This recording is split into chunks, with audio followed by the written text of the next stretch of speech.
Jefferson Farm and Boone County Extension Operations, University of Missouri Extension.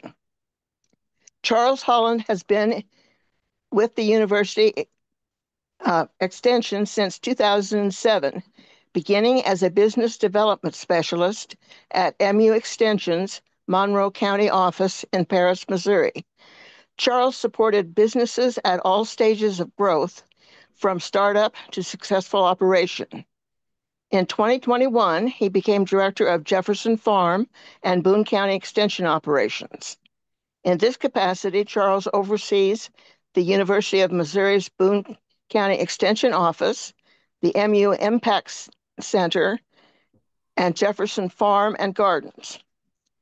Charles currently serves as co-chair of the Columbia Chamber of Commerce's Ag and Bioscience Committee and as secretary of the Soil and Water Conservation districts in Boone and Monroe counties. With 18 years' experience in the private sector and as the owner of a logistics company that was a customs bonded carrier, Charles contributed to the international trade team, assisting businesses in exploring and developing export plans. Charles holds a bachelor's degree in economics from MU, an MBA from Keller Graduate School of Management, and a chancellor's certificate in international trade from the University of Missouri, St. Louis. He also possesses several certifications, including Economics Development Financial Planner. His extensive business experience provides him with valuable insights into the challenges facing small businesses. Charles is a former city councilman with experience in rural and small town issues.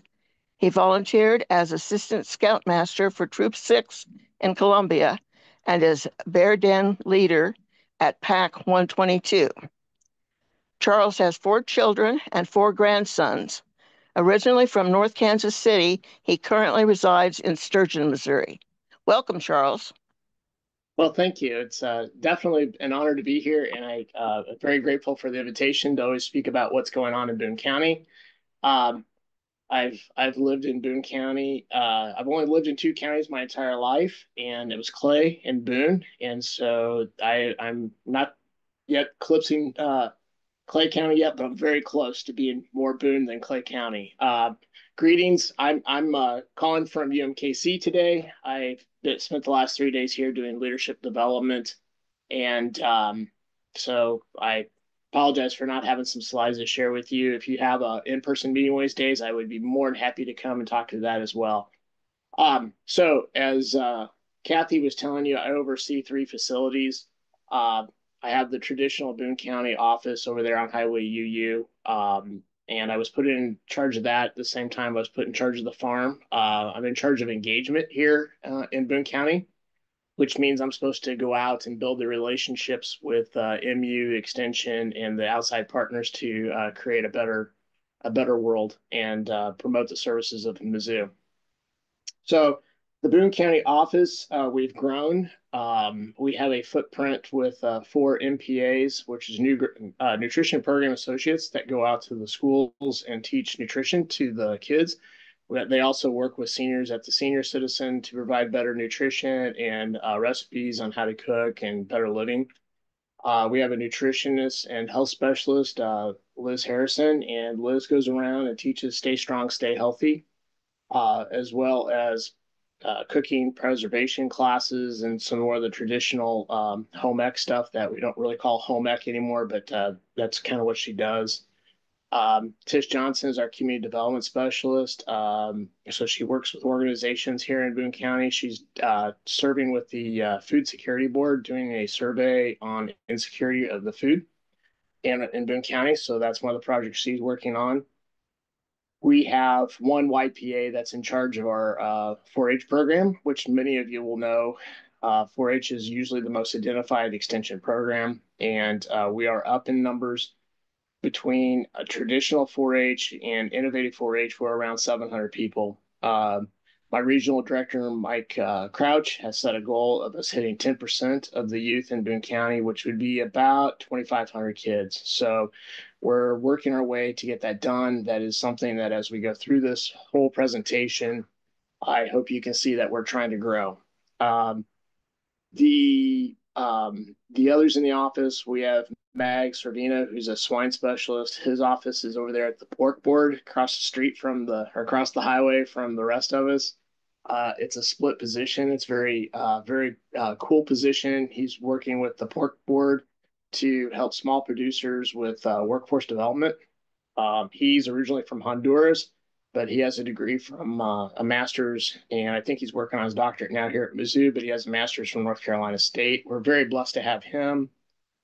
Um, who else is in the Boone County office? We do have other people from other counties because of, funding has been down. We've been flat 30 years with federal funding, which we were just discussing today.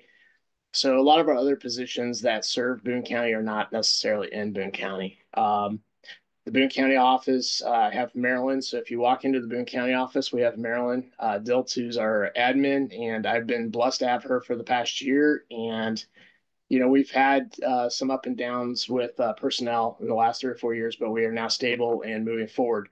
In the annual report, I was happy to tell the Board of Commissioners because we do get our funding for the office from the commissioners, and it's a budget appropriation, and we were up 1,441 contacts this past year.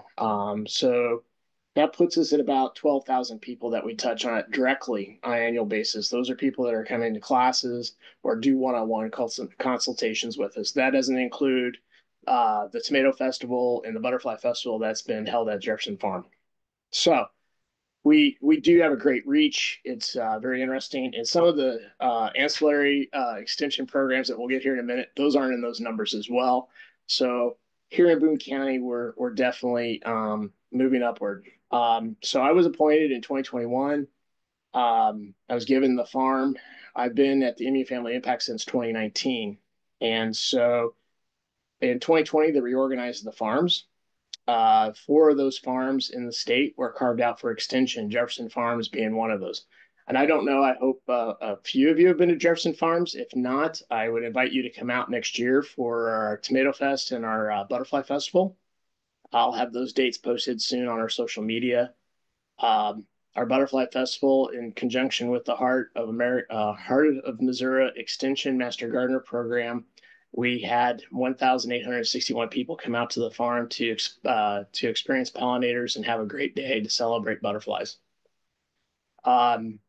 We also had the Tomato Festival out there this year, and we had well over 1,000 people on a Thursday night come out and test. We had 184 varieties of tomatoes planted.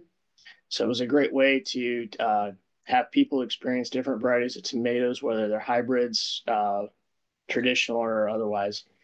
Jefferson Farm is at 4800 East New Haven Road. So it's off the Grindstone exit. So instead of going west on Grindstone, you go east about a mile and we're out there. So it was founded in 2007 as the Thomas Jefferson Institute of Agriculture. And that was a kind of a quasi nonprofit with the university. It unfortunately did not succeed. And in 2016, they revamped it into a community supportive agriculture under the university. And in 2018, they pretty much mothballed it. So I like to say that I've got the pretty farm. And Dr. Marshall Stewart, who was the vice chancellor of Extension at the time, I don't know if any of you knew him, put me in charge of that. As you did see, I'm from North Kansas City. I'm a city kid. I have an MBA. Why did they put me in charge of the farm? It's a good question. I still wonder that sometimes myself. But I was put there to create a sustainable purpose, and working with my team of colleagues and administrators, I'm happy to announce that we are moving forward to making the farm 100% accessible. And so what does that mean? Currently, there is no 100% accessible farm in the United States that's owned by a university. There's a program called Agribility, which helps veterans, seniors that are farming, immigrants, and people that have trouble breaking into agriculture, or people with disabilities as well. So like we retrofit equipment and show them how to use it. We're hoping to use that program along with working with the neurodiverse to create a space where we can help these people find either enjoyment or workforce development in agriculture and maybe some other positions as we go through. As you know, 1 in 36 kids are on the autism spectrum disorder and or ASD, and only 10% are employed. So we have a 90% unemployment rate with people on the spectrum, and that just is not sustainable. If any of you know who Temple Grandin is, have watched the movie about Temple Grandin, we had Temple Grandin out on my birthday, which was June 25th. And we actually kind of proposed what we were doing to her and got some of her feedback. She was very supportive of what we were doing, and we had a really good time. I've got great pictures of her at the farm that one of these days I hope to hang in my office out there. Um, so we're working on that. You know, with the agribility, it's a very serious thing that we've got going on. Is that 25% or close to 25% of our farmers are between the ages of 65 and 74. So, that's definitely a distinct difference in how you lift, how you move equipment, and everything else. So those are some of the challenges that we'll be tackling as we get the farm developed. Next door to us to the east is the Center for Digital Agriculture, which they have the autonomous tractor that they just got at Mizzou last year. They're using drone technology and others to do precision agriculture. And I like to say it's kind of precision agriculture on steroids. But this is all technology that we'll be able to utilize working with people through the agribility program to hopefully make agricultural, what's the word I'm looking for, accessible to everybody, because we need those positions. And as the farmers are getting older, and we want to definitely make sure that they can stay in agriculture as long as they want, but we also need to make it so that other people can get in there. So we're working on that mission right now. The first phase of that is Jefferson Farm was originally built as an outdoor classroom. As Missourians, we all know that that's usually good for about 3 months out of the year because it's either too hot, too cold, or it's raining, right? And so we went through the ARPA process. The Boone County Extension Council went through the ARPA process and was awarded $350,000 from the Board of Commissioners. The university is matching that, and we are in the process of putting a classroom out at the Jefferson Farm so that we can start the programming. And so we're looking forward to that, helping us grow the farm and helping us move that needle forward, because this next step is we'd like to put an education center out there, which would house the extension office and put it on the facility along with some meeting space so that we could even hold better programming. So we do have a long range plan for that. In the meantime, though, June 22nd of next year is the Butterfly Festival. September 4th is our Tomato Festival. We'll have those along with other programming. I do have about 500 kids that come through. I have 2 cats that are Hammond beings that are very social and love to meet people. I have 2 llamas that were just recently donated along with 16 sheep. And so I named the llamas Cisco and Poncho. I think everybody here should understand that reference. I renamed them. They're great. And they've been, actually, my llamas have actually been on campus and been used. So that was something I was told that would never happen. So I got pictures. I also run the MU Family Impact Center, which is a unique program. It is more of an urban outreach center. And so we have key programs there. We have Jumpstart, which does pre-K tutoring, utilizing students, the AmeriCorps program. That runs throughout the year. We also have Vita Tax in the spring. And so we've helped people get back, save fees, and with all the deductions over $1 million. It's a great program. Again, that's run by students and the family financial professionals. I think we're going to be working on Monday and Wednesday mornings this year over at the Vita Tax. So if you need someone that needs free taxes done, I utilize that as well. I mean, I have an MBA, but I hate doing taxes because the forms are just, when I can't understand them, how can anyone else understand them, right? But we have 2 other key programs over there that do really good. On Monday and Thursday nights, we have MedZoo, which is a medical clinic that is free to people without insurance. It's run by the medical students. It's a great program. Monday is specialty night, which they have a diabetes clinic and heart clinic and many others. And then on Thursdays, a general clinic. And as well on Thursdays, we have integrated behavioral health, which is students that are getting their licensed clinical social worker. So they do behavioral health counseling there. And so those are two of the classes or two of the programs that are outstanding at the MU Family Impact Center. And we are currently hiring two new positions out there to help me. There'll be program coordinators. I'm going to task one with getting has a, well, I'm going to say Lindsay has a journalism degree. So I'm going to task her with promoting what we do, the good work at MU Family Impact Center. And then I have another young lady named Kirby Richards who's coming on to help. And she'll be helping me with engagement to build even more programming. Currently, we have 4 Stay Strong, Stay Healthy classes, which is aimed at seniors to help with the fall prevention. It's about building strength and coordination so that again, it's to help falls. And, if we can limit falls, that's the leading cause of seniors and their health. And so that is something that's definitely important. At the beginning of the year, that program will be moved over to Hearns. They've got a specific layout that's being built for them over there. And I think they're getting free parking over there as well. The MU Family Impact Center is at 105 East Ash. We're with the United Way. I've got the entire second floor. And the beauty is I do have free parking over there. And I know that's a tough one. And we are handicap accessible. We have done Tigers for Troops over there, where we get the law school over there to help veterans access their benefits. And so we're looking to grow those classes as well. Our health nutritionist has classes over there. We have other people come in. We do a lot of training. We have a 4-H club that actually meets over there now. It's not a traditional 4-H club, and so they're more of an urban 4-H club. And we're excited to see that growth that's happened in the last 5 years. So that is the Boone County footprint that I have influence on. So we've talked about the Impact Center, the traditional office, and Jefferson Farm. And I can talk about Jefferson Farm for another hour. But I think someone had talked about some of the other programs that we work with.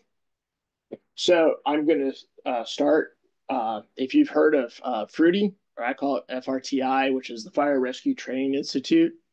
They're a comprehensive cognitive unit to help promote fire safety and training amongst firefighters. So we do a lot of the training for volunteer firemen and even some professionals. They go through and have specific classes, even professional development for firefighters and for fire departments. We also have the Law Enforcement Training Institute, where we train police officers. And that, I think that they offer basic and advanced training, and they even have a school based around animal cruelty that we do training for statewide. And so those are two unique programs that Extension has a imprint or a footprint in.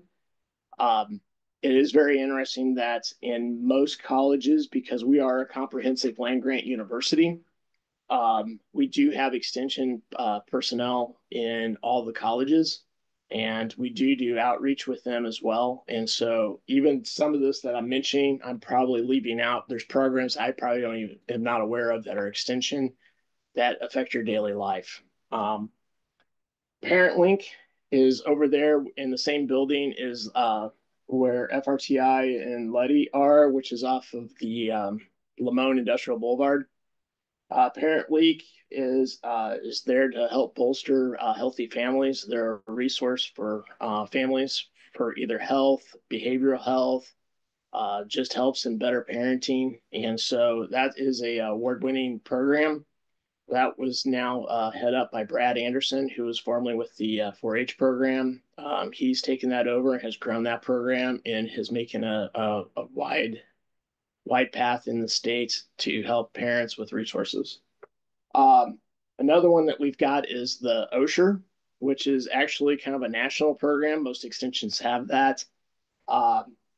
The tag along there is lifelong learning. So that's an interesting one that provides classes in health, provides classes in cooking. It really is based on interests. I've seen classes there on Civil War history, right? So they have guest speakers come in. And I understand that they have about 250 people a week take programming over there. So that's a very cool program. I remember that when it was under where the Zimmer radio station is over there off Lamone. When I first hired in 2007, that's where they were located because I interviewed in that facility. But I do know that that's a fun one, and I look forward to hopefully building a better relationship with them and getting them involved in some of what we're doing here in Boone County. Um, we are gone through. So if you look at the first 100 years of extension, we were based around agriculture, and we need to celebrate that's been a big part. The Hatch Act is what established. The Hatch Act was in 1887, and that's what started the agricultural experimental stations or the university farms. If you're not aware, Hatch was from Hannibal, and he actually donated one of his farms to the University of Missouri that is no longer in the system because I tried to find it where it was located. But if it wasn't for that Missourian, we wouldn't have our agricultural experimental stations. And so that's very important to us as well. But as the next 100 years has gone, we are heading into health. Our demographics of who we serve has become less rural and more urban and suburban into the people that we serve. But even the rural people have asked for better health, and so we're working on doing better health with the citizens of the state of Missouri. And so, in conjunction with the medical school and the School of Nursing, we're doing telehealth. We're actually doing behavioral health through telemedicine as well. So we don't have really necessarily like a van pull up in front of an extension office, but what we do have is a room with a computer where somebody can go in and Zoom and have a telehealth appointment. So, if they're there and they're doing a psychological meeting, there really isn't that stigma of the van and being recognized. No one knows what they're doing in the extension office. They may just be given a soil sample. So it's a nice way to do telehealth. Um, that we do have other programs. We do have a programming coordination with the Missouri Department of Agriculture and North Central Farm and Ranch Stress Assistance Center. Many of our farmers suffer from depression, and farmer suicide is super high, way higher than it needs to be. And I don't have the exact figures in front of me, but you can Google those. So we do work with them, and we do have a hotline so that farmers can kind of call in and get their help. And that's a part of the agribility program, really. So it kind of ties back into what we're going to be doing at the Jefferson farm. Um, we do have a community health extension outreach, which is called CHIO. And CHIO works on rural opioid response. They also have a recovery friendly mission of working with people that have been in prisons and have recovered from drugs to get them back into the workforce. And so we're really promoting that as well. And they have classes on diabetes and addiction. And part of that program there, we're looking at taking the region here in the Northeast, which is Boone County is part of the Northeast region. We will have two community health specialists located. I think one's going to be in Kirksville and the other one's in Paris, and they'll be serving Northeast Missouri to help expand the health outreach and going along with the telemedicine and promoting good practices and healthy living. So I think I've given a good synopsis of everything that I know that's going on in Boone County. I can tell you that when Dr. Stewart put me in charge of the Boone County footprint, he wanted me to create the flagship office. And it is a goal of mine to bring out the best, to serve Mizzou or serving Boone County by delivering Mizzou. And I definitely appreciate the opportunity to go through there. And I am now available to answer any questions you may have about extension. Well, let me start off with a question, Charles. This is Kathy. Sure. Um, regarding the law enforcement center, how will you interface with the new law enforcement training center that the Boone County Sheriff's Office has been working on? Yeah, that's a good question. I think they are planning to have some input. It's going to be, a different entity. Luddy tends to work with smaller law enforcement, Ah, like the city of Sturgeon, which had like at one time two cops. we would work with the two cops in Hallsville, whereas the sheriff's really trying to feed in their own program and work with the city of Columbia to get their own police trained. But they're on a bigger scale, is what I'm looking at. But they'll be utilizing some of the levy, from what I understand, because there's some like the animal cruelty is definitely something that is a specialty here at Mizzou. Okay. Or Thank Sue? you. Sue, Herb. Hello. It have to unmute. Good to see you again. We appreciate very much the last time we got together out at the Jefferson farm. Yes, You were I talking to recognize you. us. I wonder if you could add for this group some information about the people and conditions of rural America, that is the farms. How we talked last time a bit about the full-time farms, mid-sized farms, and small. Full-time farms, there are 2,000 and change in the entire state of Missouri by federal estimate, ones which generate enough gross supposedly to support a family. And tell us where that's going and what differences there might be between Boone County and state and or nation as you choose. Right. So I gave you the statistics of where we are in our workforce. You've got 60% that are between 35 and 65, and you got 25% that are over 65. So we definitely have an aging workforce. And, we are struggling. We have large farms becoming larger. Small farms are on the increase. However, we have 80% of those fail. So we need to be working with the smaller farms so that they can learn business skills and how to market their products better so that we change that 80 to a 20% fail and 80% success rate.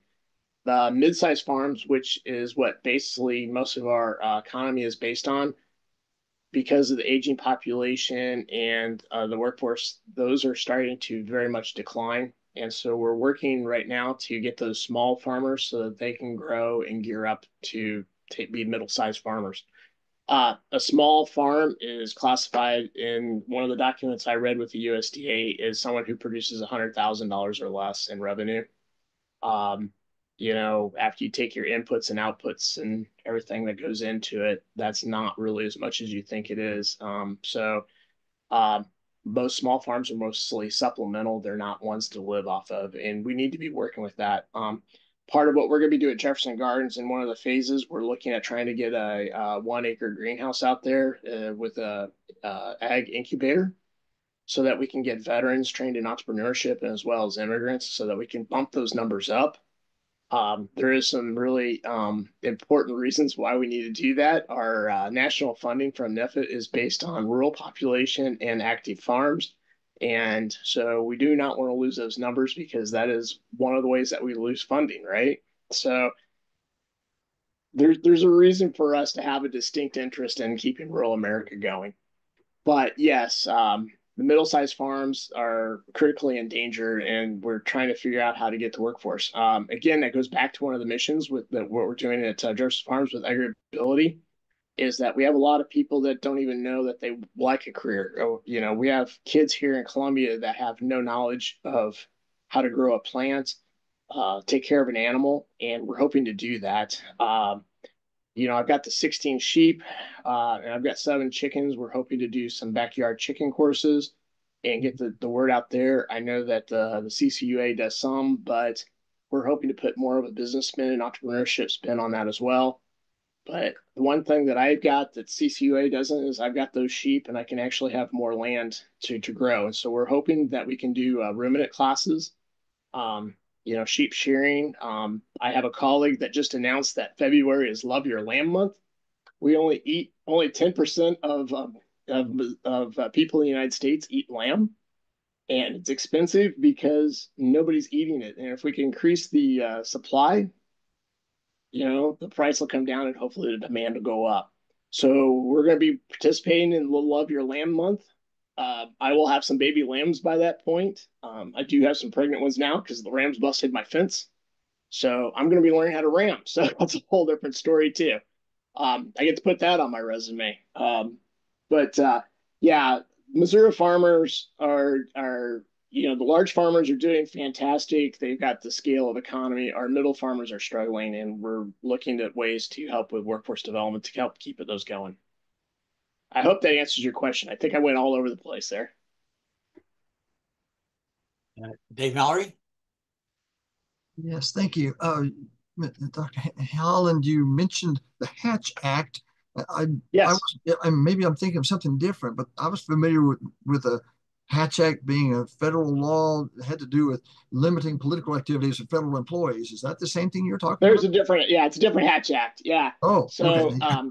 Senator Hatch was originally a Missouri Democrat from Hannibal. They've got a statue of him in the downtown park close to City Hall. So if you get a chance to go down there, I used to spend a lot of time in Hannibal as the business development specialist. So I actually have a kind of a cool thing. And it's kind of ironic that I'm taking over an ag experimental station, right?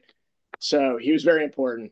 So as you know, extension started in 1862 with the Morrill Act. Uh, they tried to push that through before the Civil War. However, originally extension was ag and military, hence Texas A&M.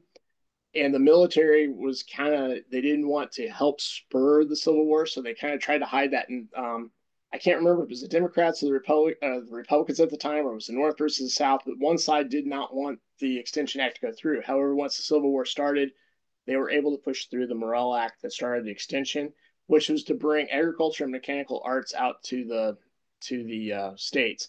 Up until that point, education was only for the rich and usually male, and this was to bring it out to the people and make higher education accessible. The Smith lever was around 1914, and 1914 is what we celebrate as the birth of extension in the state of Missouri, and that's currently the extension system that we know now. Yes, extension has changed a lot. We've gone from the county agent to a specialist, and so there's been a lot of change in that. But for what we know now started in 1914. As it grew, we had a hard time people getting to use extension, so they started off with the tomato clubs here in the state of Missouri, whereas the specialists would go out and grow tomatoes with the kids, and the kids' tomato plants would do better than the parents' tomato plants. So we got the parents going, hey, we could use your advice. And 4-H came out of that as well. So that's kind of where extension grew out of.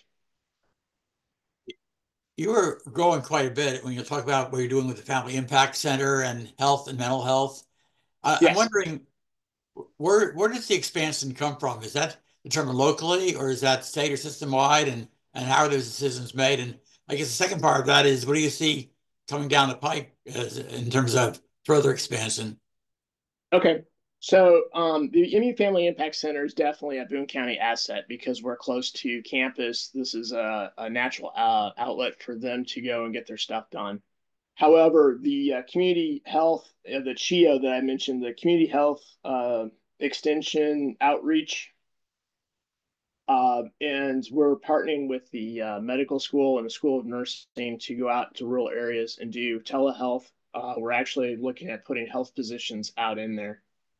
They're figuring in the next year and a half, we will have a great footprint of health professionals outside of Boone County into the other counties to help the rural citizens live healthier lives. And for those that can't access a doctor because the doctor's too far away, that we'll at least be able to start with telehealth and telemental health classes so that we can work on that. But again, those are partnerships between the School of Medicine and the nursing school. I'm looking at hopefully building a relationship with the School of Nursing. I think there's some more opportunity to even provide some more health services here in Boone County. I know that Janet Thompson and I have talked about there's a building up in Centralia that we could house a clinic. And so we have discussed that in the past. Those are some conversations that came up. But as I said, the first 100 years of extension were based around agriculture. The next 100 years is being based around health and nutrition. And so we're going to be seeing a lot more emphasis on health and nutrition on extension work and how that all ties in. I did fail to mention at Jefferson Farm, we do have the SNAP program out there that runs the greenhouse and does internal trainings for our nutrition program associates. We also raised 5,000 plants that we sent to community gardens statewide. And so part of the SNAP benefits, if you did not know this, you can get seeds to plant fruits and vegetables. And so we're working to educate community gardens statewide on how to do that. And 5,000 of those plants to help the community garden start came from Jefferson Farm. Stu or Herb, another question. You're muted. I'm sorry. Now I you're can't not. see red. I can't see red well, so I couldn't tell from where what I asked you before, what kind of staff you have to run Jefferson Farm? Because we were fortunate enough to be out there when it was nonprofit, and it was a pretty amazing thing. And I think you've been out there when it was just me and the two cats, and you know the cats don't do a good job of mowing, so we have. So because the mission is has come around, the administration has really started to hop back onto the train to make that place hopping again. And you know, we are getting the building built up here. Just last week, I had my first student join in the crew, and I have another student starting next week. So I will have two 20-hour students to help me run the farm. I'm hoping that the next time you all are out there, the windows will be washed, the stalls will be cleaned, the barn will be swept, the grass will be mowed, and we're looking forward to that. We have a ton of stuff going through the summer that we need to be doing. Winter, you know, we've cleaned a lot here in the past year. It's time to organize. There's been another farm that was donated to Extension, and however, they're looking at what its use will be, but some of that equipment's going to come to Jefferson Farm. So hopefully I get another tractor and some other equipment. And hopefully in the next year, you're going to start seeing a transformation with everything going on. The building being built out there, we start getting program out there. That's going to make a huge difference in the way the farm is promoted. And hopefully in the next 5 years, we'll start working on getting the extension office out there and making that a complete holistic office space. I can't even imagine how cool that will be to have 4-H, health, nutrition, and everything out there at the farm. We'll have space for the kids to experience different things. You know, we can get a welder, we can get kids learn how to weld. We put a wood shop out there. You know, they can get used to equipment. There's a whole lot of things we can do that we can't do now because we're spread out. So I'm looking for that consolidation, and I'm looking forward to helping other people that right now cannot succeed, and hopefully find paths to agriculture. You know, as I said, you have 90% unemployment rate with people with autism, and there's nothing, as Temple Grandin said, that most of your machinists are autistic because they're visual learners. And so, you know, how many of those people could be working out on farms, gardening, or doing something productive other than hiding in their basement playing video games? And I'm quoting Temple Grandin on that one. And so yeah, we're really hoping that we can expand the workforce and get people interested in new skills. Kathy, and then Wynn. Back to the Family Impact Center. Yes. It sounds like your mission kind of correlates with the Community Action Agency's Head Start program and other family education programs. Do you interface with them also? I don't run that program. We just let them come here. It's a Mizzou program that's they use AmeriCorps students, so the students are paid through the AmeriCorps program and trained to do tutoring. I know that it is income based, but I don't know if they interact. I do know that there's like 3 other sites. I think the Charis Baptist Church is on Worley as one location, and I'm trying to remember. I knew where the other location was, but they have 3 other. There's 3 other locations besides mine where they do this program as well, and it's a really cool program. It gives the students a chance to interact with the kids. It's all supervised, it's all safe, and it's really a good program. But as far as that knowledge, I can't tell you if they interact with the community action or not. Okay, thanks. Wynn? You're muted, Wynn. Wynn, you need to unmute yourself.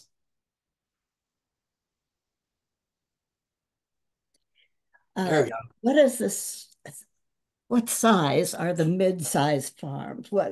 Is there an Oh, acreage well, band that you term the mid-size? mid-sized farms, I don't have the exact definition in front of me. I do know that I wrote an original plan for Jefferson Farm to work with small farms, and that's why I know those statistics. But going off that, so it's anything that's greater than 100,000, and I would say, you're probably looking at 1.5 to 2 million in revenue. A lot of those large farmers are cranking in about $5 million in gross revenue with all the crops and everything they do. Now, granted, they're not making that, but that's the gross, right? Not the net. Nice. And so, but with the scale of economy, their net's greater than the medium farmer. And especially with crop prices right now, corn is super low because we had a super year, right?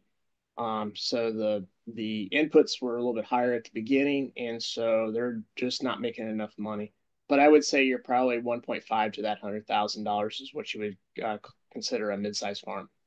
Usually they have 500 to 600 acres, and they might lease some more acres to get to like 1,200. But after that, you're starting to get into a bigger farming operation, at least for the state of Missouri. So they I would have think a significant how extra outlay in terms of question I have is how do kids get to the Jefferson farm? Are they bussed out by some group or?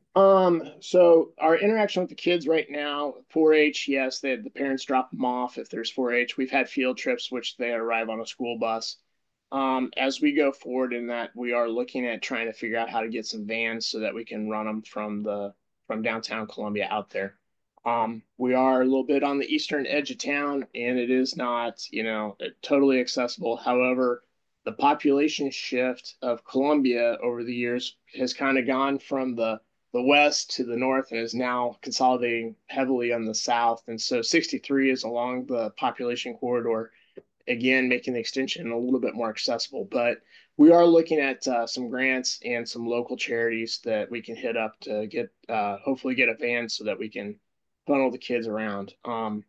One of the reasons I took the Family Impact Centers, they had a thing called Project Salsa. I don't know if some of you have been hit up with Project Salsa, but we haven't been able to do it since 2018 because of COVID. It kind of killed the program. But in Project Salsa, we work with high schoolers, and we teach them how to grow plants, how to cook the food, come up with the recipes, and they have to sell it, which to me is 3 skills, right? You learn how to grow food, you learn how to cook the food, you learn how to sell it. And so I'm hoping here in the next 2 years to get that program back up and running, especially now that I have a farm and I'm not dependent on other organizations. I'm really hoping to get that program back up and running. And we will definitely need to have some transportation for that program to succeed. So we are looking at that problem. That is one that's been identified, and we're trying to figure out how to tackle it. I'm just amazed at the range of programs you oversee and wondering how you get the information out to people. I haven't, Right. see Well, this written up in the papers or anything. right. Well, with federal dollars, you can't use it for advertising. So we're having to get more creative in how we spread the word. And we as a system are working hard to do that. We have an integrated marketing group that's part of Extension. They're doing a fantastic job of getting the word out. And we are known as the best kept secret. And unfortunately, we don't want to be the best kept secret. We do need to get out. With the Impact Center, I've got Lindsay coming on who's got a journalism background. I'm hoping to get a podcast out with her and blow up social media and hopefully get me some press releases so that we can get in the paper, as well as maybe some of the local journals. You got a couple magazines that we can get into and also try to get it back onto the radio. I know that my partner in crime, Tim Reinbott, that works at the South Farm in Sanborn Field, he helps plant the tomatoes. Actually, those are his tomatoes that we use for the Tomato Fest. He's great. He's on the radio. He has his own podcast. He's doing fantastic. I hope to take more notes from him and get the word out a little bit better. Okay, because you're right. We're very well kept a secret, and we really shouldn't be. And that we're hoping to get that changed this year. Thank you. Other questions? Mary Jo, you have to unmute yourself.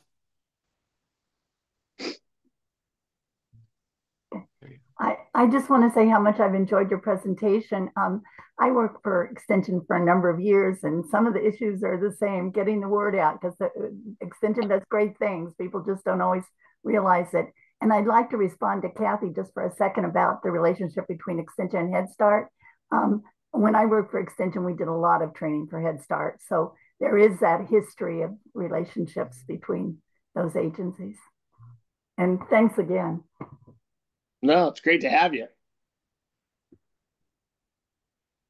I hate to even say this, but from the chat, Dave Taylor says, I used to keep chickens, and when we'd leave them sitting on their eggs for a couple of weeks, they would sometimes perform a hatch act.